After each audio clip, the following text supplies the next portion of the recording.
ఉద్యమ నాయకుడిగా కేసీఆర్ గారితో పాటుగా మిగతా రాజకీయ పక్షాల నుంచి వస్తున్నటువంటి ఒత్తిళ్లు, రకరకాలైనటువంటి సమస్యలు, ఉద్యోగ సంఘ నాయకుడిగా మీ మీద కూడా రకరకాలైనటువంటి ఒత్తిళ్లు. ఎందుకంటే ఇంటిగ్రేట్ సెక్రటేరియట్లో ఉండాల్సిన పరిస్థితి, కానీ ఉద్యమంలో యాక్టివ్గా ఉండాల్సినటువంటి పరిస్థితి, ఒక సంకట స్థితి అప్పుడున్న సిచ్యువేషన్.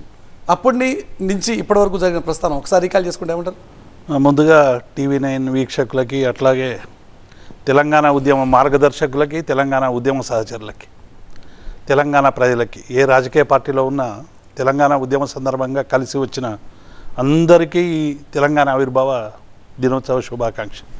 10 ఏళ్ళు గడిచిపోయింది. మీరు అన్నట్టు ఈరోజు ఉదయం నుండి కూడా, అంటే దశాబ్ది ఉత్సవాలు అనేటువంటి కంటే కూడా ఈ 10 ఏళ్ల కంటే ముందు ఎట్లా ఉండే తెలంగాణ, 10 ఏళ్ల ముందు ఉద్యమం ఎట్లా జరిగింది, ఆ ఉద్యమం నుండి విజయాలకు చేరుతామా లేదా అనేటువంటి ఆవేదనతో చేసినటువంటి ఉద్యమం ఒక విజయ తీరానికి చేరడానికి పడినటువంటి కష్టాలు కావచ్చు, నష్టాలు కావచ్చు, ఆవేదనలు కావచ్చు, అనేక మంది ఒత్తిడి కావచ్చు. నిజంగానే మీరు అన్నట్టు ఉద్యోగ సంఘాల మీద చాలా తీవ్రమైనటువంటి ఒత్తిడి. ఎందుకంటే 69లో తెలంగాణ ఉద్యమం ఆ రోజు ఉన్నటువంటి పరిస్థితుల్లో సరైనటువంటి విజయ తీరాలను చేరలేకపోవడం వల్ల అసలు తెలంగాణ అనేటువంటి పదానికే ఒక ముగింపు పలికేటువంటి సందర్భం వచ్చింది.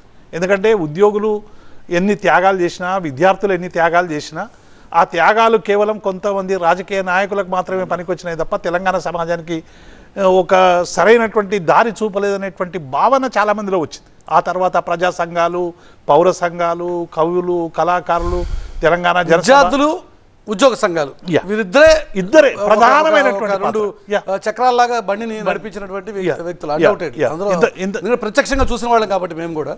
ఇంతకుముందు చక్రపాణి గారు జ్ఞాపకం చేసినట్టు భువనగిరి సభ, ఆ భువనగిరి సభ తర్వాత జరిగినటువంటి అనేక సభ, తెలంగాణ జనసభ కావచ్చు, మహాసభ కావచ్చు, అనేక మంది చాలా ఎన్ని ప్రయత్నాలు చేసినా కేసీఆర్ గారు ఒక రాజకీయ పార్టీ పెట్టిన తర్వాత, తెలంగాణ ఉద్యమానికి ఒక ఊపు తెచ్చిన తర్వాత ఒక రాజకీయ నాయకత్వం దొరికింది తెలంగాణకి, నిటారుగా నిలబడేటువంటి రాజకీయ నాయకత్వం. మాకు జయశంకర్ చెప్పేవాడు, చాలా మందితో ప్రయత్నాలు చేసినాం, ఈ ప్రయత్నాలన్నీ సఫలం కాలేదు, ఉన్న వాళ్ళనే సరైనటువంటి రీతిలో నడిపించి ముందుకు తీసుకుపోవాలి.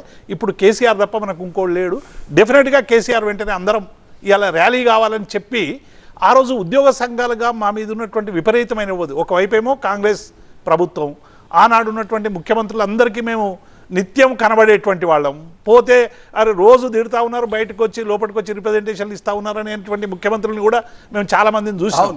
కాబట్టి అక్కడ ఉండేటువంటి సంబంధాలు బయటకు వచ్చిన తర్వాత మేము చేస్తున్నటువంటి ఆందోళన ఇదంతా కూడా, అంటే నిజంగా తెలంగాణ ఉద్యోగులందరూ కూడా 69లో తెలంగాణ కావాలని కోరుకున్న సరైనటువంటి రీతిలో మలిదశ ఉద్యమం తెలంగాణ డెలివరీ కాలేదు. 40 ఏళ్ళు ధర్నాలు లేవు తెలంగాణ ఉద్యమానికి సంబంధించి. అడప తెలంగాణ ఉద్యోగుల సంఘం, విఠల్ లాంటి వాళ్ళు, లేకుంటే మిగతా మిత్రులు కొంతమంది చిన్న ప్రయత్నాలు చేసినా అవి ఎక్కడో చిన్న ప్రయత్నాలుగానే మిగిలేవి తప్ప తెలంగాణ ఎన్జిఓ సంఘం, మిగతా సంఘాలు అన్నీ కలిసి జేఏసీ ఒక నిర్ణయం తీసుకొని ముందుకొచ్చినాక మొట్టమొదటిసారి కేసీఆర్ గారి అమర నిర్దేశకత పెన్ డౌన్ చేస్తే మొత్తంగా కూడా తెలంగాణ ఉద్యోగులందరూ కూడా ఉవ్వెత్తున అసలు మా ఎక్స్పెక్టేషన్స్కు మించి, అంటే తెలంగాణ అంటే ఏదో ఆలోచిస్తుంది, ఉద్యోగులు అంటే రారు, వేతన శర్మలు, ఇటువంటి అనేక పేర్లు ఉండే ఉద్యోగులకు, అవన్నీ కూడా పటాపంచలు చేసి మా నాయకత్వంలో ఆ రోజు ముందుకు రావడం, అంటే తెలంగాణ తెచ్చుకోవాలనేటువంటి తపన, ఆరాటం, అంటే దానికి రావడానికి అవసరమైనటువంటి ఒక ప్రాతిపాదిక.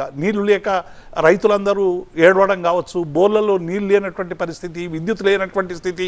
ఎక్కడైనా తెలంగాణ అంటే మాకెవడైనా కరీంనగర్ పిల్లడో ఇంకోడో అడిగితే ఏదైనా ఆఫీస్లోకి పోతే, అన్న దయచేసి చెప్పకే ఆఫీస్లో కరీంనగర్ అని వాడు ఏడునో వేస్తాడు, దయచేసి ఏం చెప్పక మా ఊరి పేరు ఏమైనా పని కావాలంటే చెప్పు అనేటువంటి స్థితి నుండి, మన గడ్డ మీదనే మనం పరాయి వాడిగా బతికేటువంటి స్థితి నుంచి డెఫినెట్గా ఒక ఎమోషన్ కరెక్ట్